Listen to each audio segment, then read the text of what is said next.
is a new feature to the TopstepX program. You are able to name your accounts. You're able to nickname them, and I've nicknamed that one Real Money. My practice account, I've nicknamed in honor of you all. Y'all suck. If I'm gonna name this next one, I'm gonna name it by strategy and tools.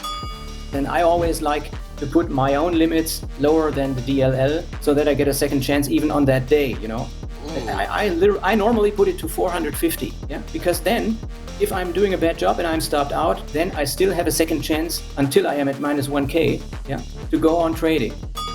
There's this thing that I've never done. It says confirm trading lockouts on my live account. I'm going to click on this button. Lock me out. There you go. Wow. Lock it out. I've never done that before. That's the beauty of the new platform here at Topstep. Good morning, Topstep, you degenerate piles of flaming koala shit.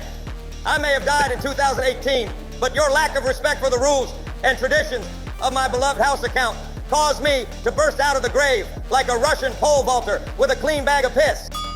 I traded Bitcoin for years. All right. And then because since the ETFs and the way that it's been moving for the last 6-7 months, Topstep YouTube video came on my feed. So that's why I went to futures. So if the Topstep video never came, I wouldn't really gone into futures.